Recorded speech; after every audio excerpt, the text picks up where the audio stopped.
edition of the Mindset Game podcast, and I'm your host, James Roberts.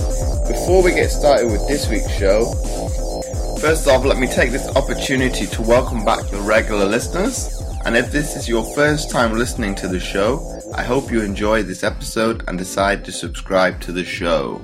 And on today's show, I've got Rachel Choong. Rachel is double World Para-Badminton Champion, double European Badminton Champion, and world number 1.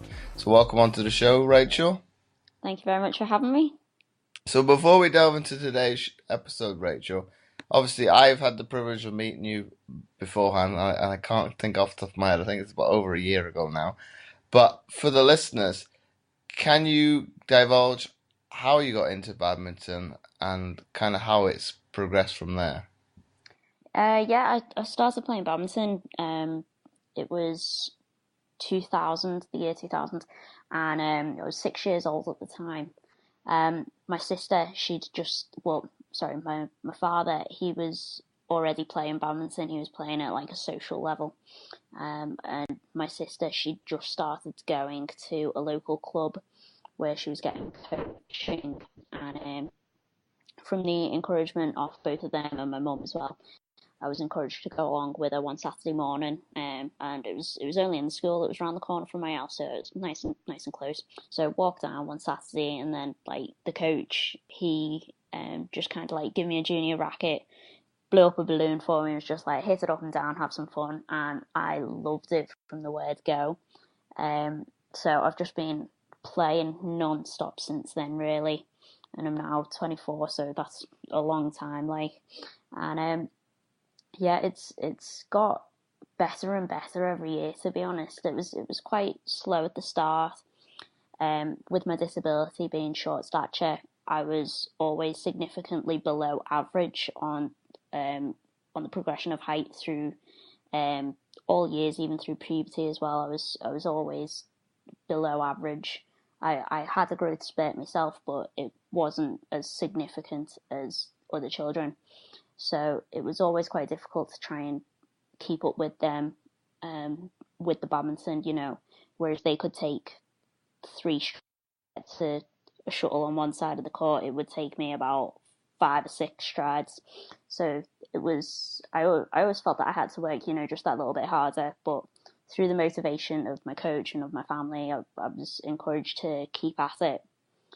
And because of that, I was selected for junior county, which I don't think very many disabled people can actually say, to be playing junior county amongst able-bodied people. So I'm quite proud of that. And it was at one of the county training sessions. One of the coaches there said that he'd heard about a para-badminton event, a para-badminton tournament, and I was encouraged to go along because they said, the dwarf class or the short stature class was included within that, and it just completely took off from there. I started competing internationally. Within the second year of playing para-badminton, I was already at my first Europeans, and then in 2013, I had my first World Championships. That was quite successful. I got 2 world titles there in SS6, which is short stature event, and that was in women's singles and mixed doubles. And then I've, as you mentioned before, a couple of Europeans as well on top of the first one, and I've been successful at those ones too. So double world champion, European champion at them. So again in SS6 women's singles and mixed doubles. And more recently, I was in my 3rd World Championships, where I became triple world champion, and that was in SS6 women's singles, women's doubles, and mixed. So quite an accomplishment so far. It's been really good, and I'm blessed to have had the opportunities that I have done in my para-badminton. Thank you to the people around me and things like that. So yeah, I've been very, very blessed with what opportunities I've been presented with. And in terms of the court dimensions now, Rachel, for people that don't know a lot about badminton, is there any differences between, say, the able-bodied side of the game, sorry, as opposed to the disabled? So within para-badminton, we've got 6 disability classifications. 2 of them for wheelchair, 3 of them for standing. So within those 3, it'd be like lower leg amputation, upper leg amputation, the severity of cerebral palsy, and then one of them is upper body amputation or impairment. And then finally the SS6 class. Within SS6, the reason why the SS6 class is so popular and so entertaining, it is deemed as one of the most entertaining classes to watch. It is because all of the court dimensions and net height, it's all exactly the same as it would be for able-bodied. So seeing people, that are no more than 4'6" tall, really run around on a full-size badminton court with a full-size net, and everything's all the same as it would be for an able-bodied person. That's one of the pulling points and why it's so entertaining. With the wheelchair classes for singles, they play it on half court, and always singles or doubles, the forecourt is always out, and then there are also some court differences for the standing classes as well, depending on the severity of the disability. Okay. So in terms of probably the comparison between the two, your class is probably the most similar to what Yeah. people would be. I'm trying to be not too PC now. Too similar to what an able-bodied person would either have seen or have played. Yeah, that's correct. As I said, that is one of the reasons why it's most entertaining. When you especially watch the men's events in SS6, you'll see, these men with dwarfism, because they're struggling so much to cover the vast space of the court. They dive quite a lot. So again, that is very, very entertaining as well. Even myself as a player, I do enjoy watching them dive around a little bit, I'm not going to lie. So, Rachel, in terms of like the mindset of you first starting out in badminton, what was some of the, obviously you talked about the actual physicality of coming up against your able-bodied peers, but from a mental perspective now, how was that for you to actually have to overcome? I did struggle a little bit, because I, I happen to have some quite tall friends as well, even for that age, and seeing them be so powerful, it did knock me a little bit, and I was thinking, am I going to be good enough to keep up with them going forwards and such like that? And I even had the conversation with my parents at the time about how it may be different if I was tall and I didn't have a disability. But especially when the para-badminton opportunities started to come out, it was, my parents very, very kindly pointed out to me that I wouldn't get those opportunities if I was tall. Like, I I can say that none of my peers at the time, when I was a junior, growing up and training with them and learning how to play badminton with them, none of them are world champions. So I think it definitely thanks to my parents and my coach, giving me that encouragement to keep going, keep training just as hard as the other kids. I think that has helped me be a better badminton player anyway, because I didn't learn about para-badminton until quite old in comparison to the other people. I was, I think, 12 or 13. So I was always playing against able-bodied people, and I think that's what has made me a better badminton player, because I was always playing with them and learning how to play badminton like an able-bodied person. So in terms of like tactically, you would say you are more instinctively playing as if you were able-bodied, as you would say. Yeah, very much. So like I do even sometimes notice it when I play at tournaments against short stature people with dwarfism, I say, oh, that shot would have been if I were to play against someone who were taller. It's just in my subconscious that is the shot that I should play, and then I look back at it and I think I should have played a different shot there to exploit a different part of the court, perhaps, that would be more or strategically smarter to do against the opponent that I had. So do you find at times that you're putting yourself under more pressure than you need to then? Yes, sometimes I do. Like, for example, say if I were to clear the shuttle to the back of the court, I might give it more height than necessary, as if it were a taller person who would need that extra height on it for me to clear it over them. Whereas for a shorter person, I wouldn't need to put so much height on it. And if I give them more height, I give them more time. So yeah, I would agree that sometimes I do put myself under a bit more pressure because of my shot choices are more accustomed to playing able-bodied people. And do you think over time that is, on reflection, those decisions have become less, or do you think it's still the same or indifferent? I think now that I'm focusing a lot more on my para-badminton, when I was a junior, I was always playing against able-bodied people. I didn't really need to think like that, but now I'm aware of what I'm doing. I know that in competition, I will play.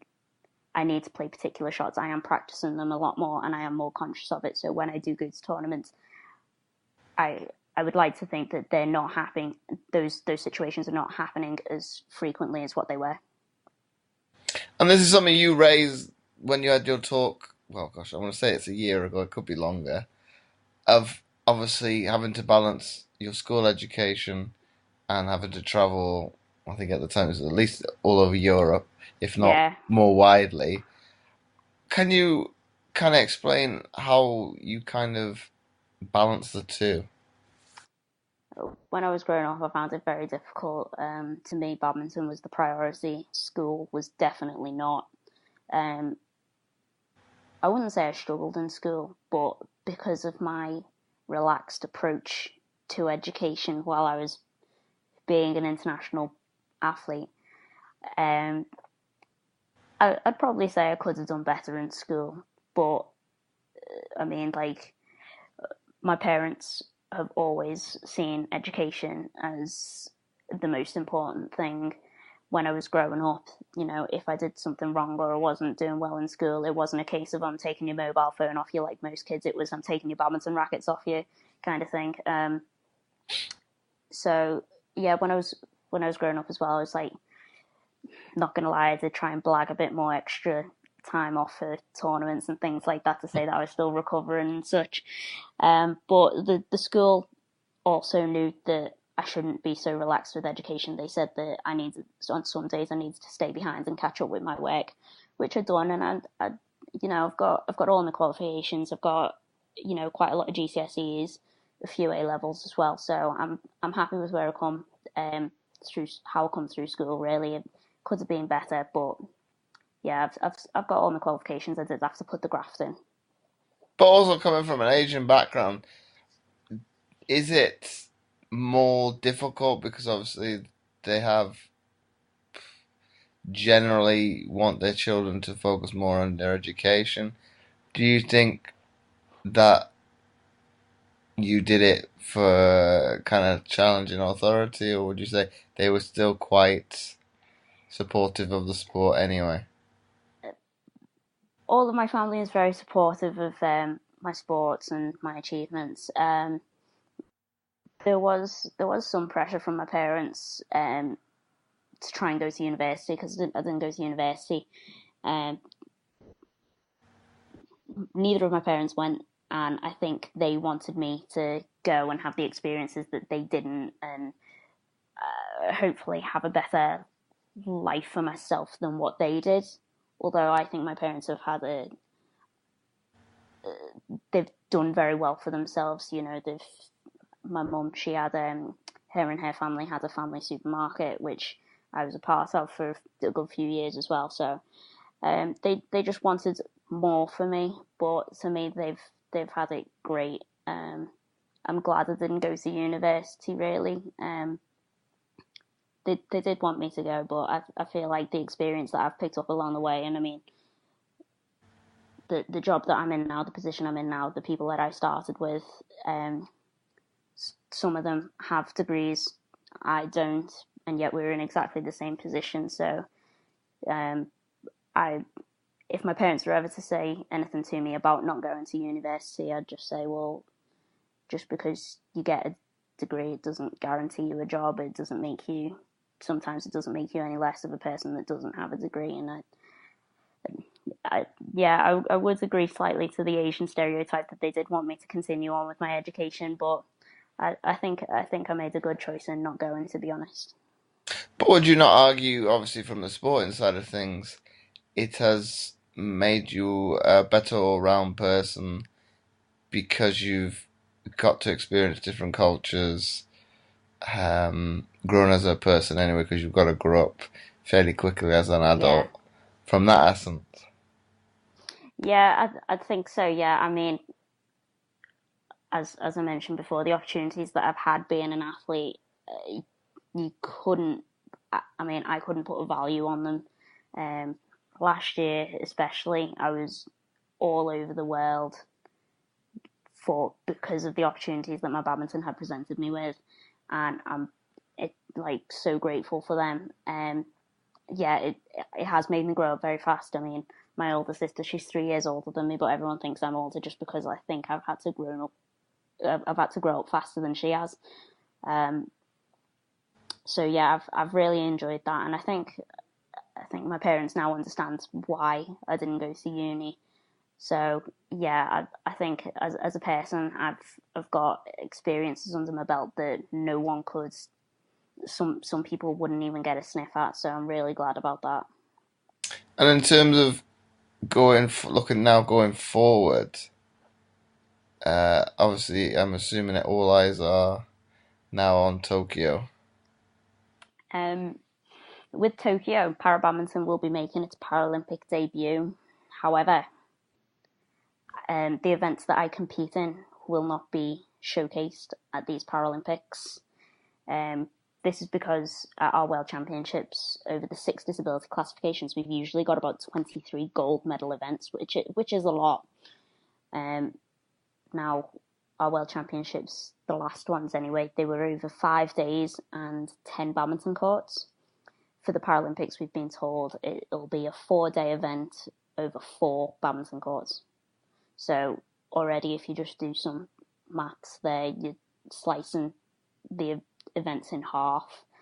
So there was an announcement made in September of last year, and that confirmed the para-badminton events that would be going to Tokyo 2020 Paralympics.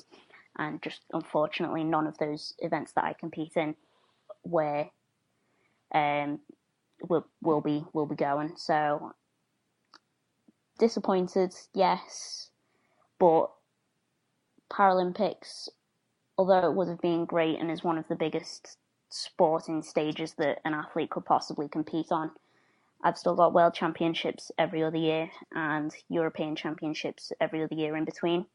So I still look to compete at them, and who knows, 2024 could be all different. So fingers crossed, I'll get to go then, maybe.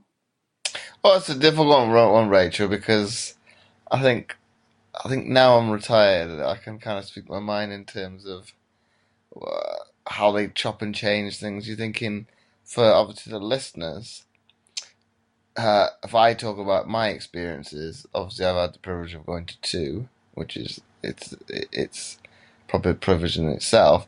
But to kind of put it in perspective for you as well, Rachel, I don't get the argument that obviously cutting sports down when the Olympic villages are designed for the Olympics, and in all honest terms, when it turns around for the Paralympics, obviously it's a week shorter in the first place, Yeah, and then the accommodation is not completely full, so it's okay.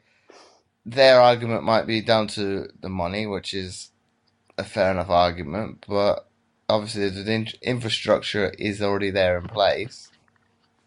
Why not give Yeah, the people more opportunity? Okay, you could probably argue case in point both ways, but I think it's probably about time it's probably on legal footing. I'd say probably if it was ever held in this country again, you could probably that argument is probably case in point because the yeah, popularity of it was through the roof. yeah. I, you know what?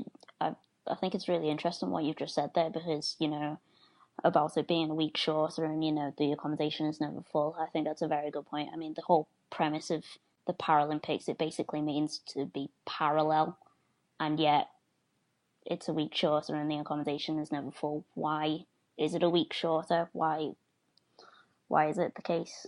That's a very interesting point. That actually. Well, it's an argument probably for somebody Yeah. else in a different episode, but that is generally the case. I know for a fact that was London was definitely the case. Hmm. Beijing 4 years early, it was probably more spacious. So you couldn't tell, but that I would probably argue that was probably true as well. Why is it a week shorter? You could argue obviously the amount of athletes. That's why it is. Well, the last sport I did obviously with volleyball, I would not want it to be a week longer than it was because what was it? To compete in almost, well, it wasn't every day, but almost every day. It's very much. Well, unfortunately, I didn't play all every minute, but for every player, it probably would be very taxing, both Yeah. physically and mentally. So maybe from that perspective. But then 4 years later, they narrowed the field again. So Hmm. the argument, okay, they might say it's tending the herd to make stuff more competitive. But if you're a home country, you might still be an outsider, but that home crowd and home advantage can be an overriding factor for the opposition. So you can get into games. Obviously, if you're that much closer to your opposition, it's going to make a massive difference. Yeah. But in terms of obviously coming back to you and having the unfortunate circumstance of not being able to go, where does that put you in terms of probably an adversity standpoint? Um. I mean, I'm disappointed. As it'd be nice if I could go to Tokyo in some capacity, spectator, team manager, organising, anything. I would love to be there. The fact that para-badminton, I would say para-badminton is still quite a new sport, although you've had competitions dating back quite a while. The structure of it and the support from BWF, which is Badminton World Federation, or world governing body, it's the sport has improved so vastly over the past few years. It's for me, it's amazing to see where the sport has come over just the 10 years that I've been competing. Um, so I would still love to see the sport and my teammates and the other players that I know from the circuit.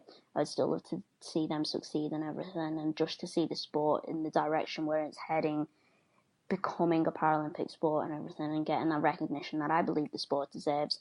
I think that's just fantastic. As for me, I still plan on going to World Championships and European Championships. Still looking to compete. That is the highest level that I could possibly compete at, and you know, some people don't even get to compete at that level. So I'm very fortunate, and I won't miss out on that opportunity to do so. But you raised obviously at the beginning of the episode that your class is the most entertaining. Yes. To obviously ask you this question now, did the men's get in at all, or is it your class didn't get in at all? No, the men's events did get in. So it was across the board for all disabilities. It was predominantly singles events that got in. Over the six disability classifications, all men's singles events got in, and for the women's singles event, all bar 6 disability classifications for the women's singles got in. And then there's a couple of doubles events, level doubles and mixed doubles. So, yeah, it's... The annoying thing is that every athlete other than SS6 women will either get the opportunity to go to Tokyo and compete in the event that they already compete in, or change events. So, for example, say if there's a women's doubles player, their event may not be in as women's doubles, but their event in women's singles would be in. So all athletes, bar women's singles, SS6, get the opportunity to go to the Paralympics. And we don't, so I'm not going to lie, I do feel a little bit hard done by that, but there's nothing we can do. Unfortunately, I think the numbers for SS6 women's singles, they've only started to improve a little bit too late in my eyes. Interestingly, SU5, which is standing upper impairment, they have had, they're in the women's singles event is going to the Paralympics, and yet for the most recent World Championships and for the tournament that I'm attending next week in Spain, the SS6 women's singles event has more entries than the SU5 women's singles events, and yet they're going to the Paralympics and we're not. But as I said, I do believe our SS6 numbers came in a little bit too late. But it's just a shame that only now the SS6 women are starting to come through and come to more tournaments. And yet the decision has already been made that we're unfortunately not going. So let me throw you out a curveball now in terms of the question. Do you think you would, if you had the opportunity, and I don't know if this would ever arise, if you could compete in the men's division, if you were allowed to, would you do it? Yeah, I would. It wouldn't be the first time, to be honest. In my very first World Championships, I came home with 2 gold, as mentioned before, which was in the SS6 women's singles and the SS6 mixed. But I also came home with a bronze medal, and that was actually in men's doubles. So there wasn't enough women for an SS6 women's doubles event, so I competed amongst the men with my women's doubles partner and actually came home with a bronze. I've also competed in the English International, which was 2014 in Loughborough. Again, not enough women for even the singles event. So I ended up competing in the men's singles event, and again, got a bronze in that. So I think that's where, when I was growing up, the badminton against much taller, bigger, stronger peers, that has helped me be a better badminton player. And I was the only woman in SS6 category to advance that far in the men's events. So I think that's definitely is what's helped me. And yeah, I probably would. If SS6 women went in a competition and the opportunity to play men's, yeah, I probably would take it. And would you think you'd get the opportunity do you think, well, I'll split it 2 ways. Do you think you'd have the opportunity to make a Paralympics in that essence? And then also on the flip side of that, do you think the governing body would give you that opportunity to take a men's place? No, to both. After 2014, or I think maybe a little bit after that anyway, they trying to get the proposal in for becoming a Paralympic sport for 2020. They made it very clear that they no longer wanted to, merge classifications, merge genders. They wanted to make it as black and white as possible so they could put forward the best case for the IPC. And at the end of the day, it's all about how the public would perceive the sport. It's about, getting bums on seats in the arena as well as watching it on the telly. So I think once you start, and to be fair to them, I think they're right, but once you start, letting people of different gender compete in a different, like, a woman into a man's event or start saying that players can play up a classification, it's when it starts to get really confusing. So I can understand why they don't want it that way. So it can be better viewed by the public. Oh yeah, but that argument of gender is, to me, is that from a perspective of being a spectator or having competed in disability sport myself, that argument is null and void, because that one is, if you are better than your male peer, I don't see a problem. You are better. That's for him to be, but get that's for him to probably look at himself in the mirror and to get better, because Yeah. physiologically that shouldn't happen, because he should be. I won't say superior, because that's kind of a knockdown on you, but they should be able to impose themselves physically. But if you're better than them, or better than anybody in that category who's a male, you should, in my how I see it, you should probably be given the opportunity, because it's not really. I can see your argument of obviously classification and going up, because that obviously makes it complicated for the viewer. Yeah, I can understand that, because I hate that question when it comes across. Why is such and such in that classification in another sport? I don't know. Don't ask me. Ask somebody in that sport. I don't know. I could give you my take on why I think that person is competing, but it could be the wrong answer. But in terms of that one, I would agree. But it's a difficult one, because you could say, you could put it against the example of in able-bodied sport of the person going up an age grade, which is in essence the same example a little bit, because you are obviously, as being be the age group or the classification below, you are at a disadvantage. Yeah, that's true. That. Yeah. But I think it can get a bit messy with classifications just in general, though, can't it? Because even when you believe an athlete is classified for one thing, you look at them 5 minutes later and you think, "Oh, are you sure you should even be in that class at all?" So I think that's why it's a little bit different to going up an age group.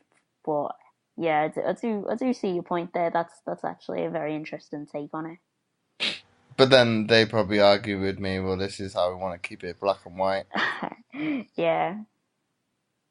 But then, like you say, all their events got in, and then it's a difficult one, because if you say yours is the most entertaining, I think it's probably, you could argue it's a PC argument to get it across the spectrum, every disability is included. Yeah, yeah. It's yeah, it is the part where everyone can either change events or keep events other than us. Um, and you know, I work closely with Women's Sport Trust, and it's all about, you know, how women in sport can change, improve where we've been, where we've come from. And to be honest, I never thought the gender inequality had or would ever affect me until now, really, where I do, as I said, feel just, you know, a little bit hard done by. I've been, I think, one of the longest standing players in the tournament. I mean, like, there are a few people that have been there before me, but a lot of them are new now. And, you know, to see my efforts 10 years being knocked back, and someone coming in, you know, fresh off the boat or whatever, just come in and get those opportunities that I've been striving for 10 years, that hurts a little bit. But such is life, and you've got to look forward to what else you can do. And as I said, I mean, like, world championships and everything, they would mean just as much to me, really, as Paralympics. I mean, how there is no one in the country who can say that they're a double, triple world champion in para-badminton. So, I mean, that, to keep that going, to me, that's very, very important, and I hope to continue doing that. So from obviously your answer there, I'm assuming it's been kind of it's a let a fire inside her to obviously to some extent prove a point. And it's like, well, I'm gonna obviously overcome this adversity and kind of prove you wrong. Yeah, yeah, I would say so. I mean, like, to be fair to my coach, it was thanks to him that I've now taken this perspective. Um, that announcement about the 2020 Para-Badminton event that came out actually when I was on my way out to Tokyo for a tournament, and I was feeling pretty awful, and letting my mind run away with me. Although I felt like I kind of prepared myself for it. Um, I I was really at a loss of what to do next going forward, and my coach said, "Well, Paralympics are one in every 4 years. You've got a World Championships every other year and a European Championships every other year in between. You've still got so much and all the other internationals as well. So, um, yeah, I mean, if we can keep going, me and the other SS6 women, as you've said, has lit a fire in us to say we're going to prove you wrong. We're going to make sure that we're in 2024 Paralympics. Yeah, that has definitely been the case. So I look forward just to keep on plugging along, doing as best I can, making as much noise about para-badminton as I possibly can, to benefit both me and the sport, and just to do what I can about it. And hopefully I will be there in 2024 when it's in Paris. Well, it's not as luxurious though, is it? Really, when the ring to it. To be fair, you're dead on. When I went to Tokyo last September. It was for a para-badminton tournament, and it was Japan's first para-badminton international tournament, and they surprised us to no end. It was so impressive what they could do with a para-badminton tournament. I mean, badminton's one of their most popular sports. I mean, like, other than sumo, wrestling, baseball, and table tennis, I think it's one of their most popular sports. So, I mean, yeah, they loved it. They loved their able-bodied badminton. So for them to put on their first para-badminton tournament, which was one of the best I'd ever been to, I can't wait to see what they can do with the Paralympic Games and an Olympic Games. So yeah, a little gutted about that, but I'm sure Paris would be fantastic anyway. But there's pluses to being so close. Obviously, the weather is not a factor because you're competing in an indoor sport. Yeah, but yeah, I mean, like, I had family. If I was going to go to Tokyo 2020, I had family and friends who were saying, "Oh yeah, we'd love to come out and see you. Definitely going to consider it once it gets close to the time." So I mean, like, who knows? Even if I do go to 2024 in Paris, maybe more of my family and friends could come and watch me, and it'll be lighter on everyone's pockets. Well, well, I probably did it well in hindsight the other way around from family perspective. But I think when you are so far away from probably I would say our media, it definitely makes it a little bit easier because the pressure is off. Especially, Yeah, well, I was a little bit under the radar, and we kind of played it low key. So I think that helped because you're saying, well, this is the expectation to the yeah, outside world. Internally, it wasn't, but so that's why it still perplexes me to this day that I was so calm. And apparently, being at the first games that was in the final, I was more relaxed than the heat. You're thinking, well, that shouldn't be right, but London was a little bit nerve wracking, but I was the only team member that had gone to a games before, and people asking me, well, "What's it like?" Well, you can't compare any. No game, even for I think the experienced ones have been to multiple ones. No games is the same, so you can't say, "Well, yeah, this is my experience."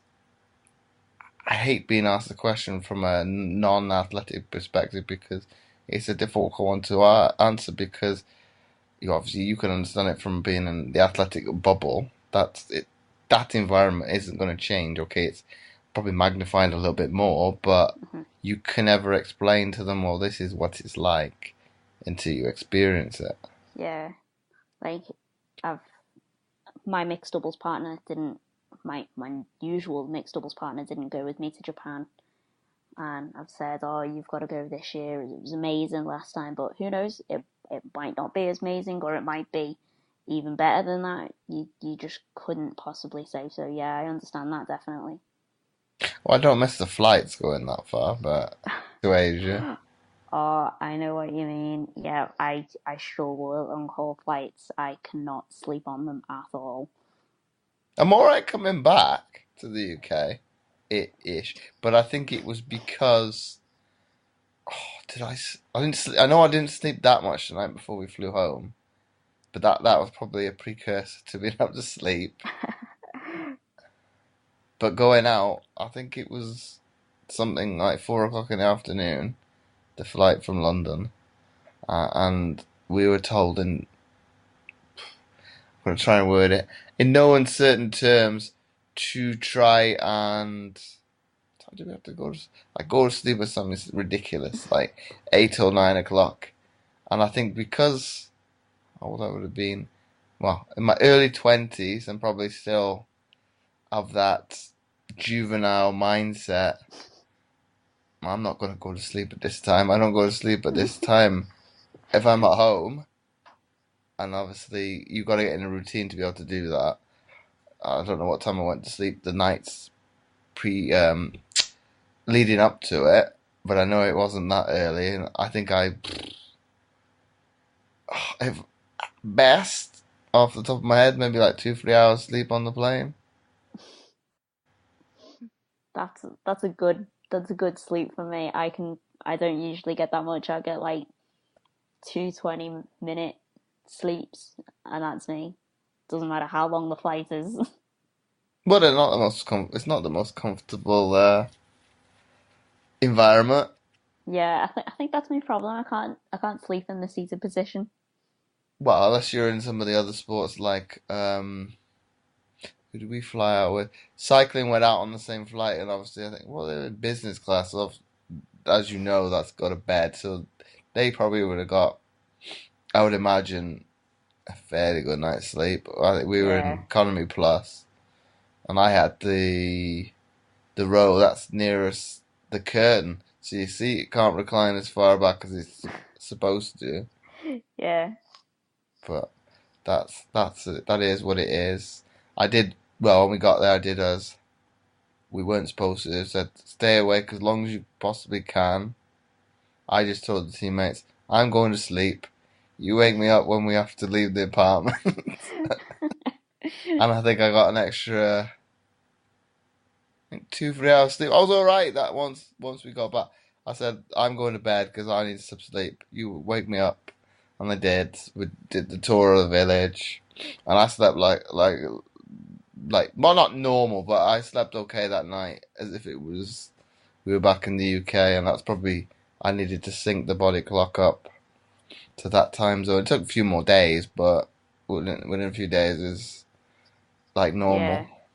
I think once you've got stuff to do, it makes it much easier because it just makes sure that you get through the day as much as you can until you have to go to sleep in the night time. hmm So my final question for you, Rachel, before we wrap up the episode today, if you had to summarize what we have spoken about today into one sentence for people to take away, what would that be? I like the word that you used. I like the word adversity. So, discussing the adversity that I've had to face through um, my growth as a para-badminton player and the recent hurdles that I've had to overcome. I think that's some wise words. So once again, Rachel, thanks for coming on the Mindset Game podcast. Thank you very much for having me. It's been a pleasure. It's been pleasure's been all mine. And before I forget, I would really appreciate it if you would be so kind as to leave a short written review, as it helps to get the podcast more notoriety and it would be more visible in future to others, and thus helping more people, which my guests and I are all about. Once again, thanks for listening, and I'll catch you next time for another episode of the Mindset Game podcast.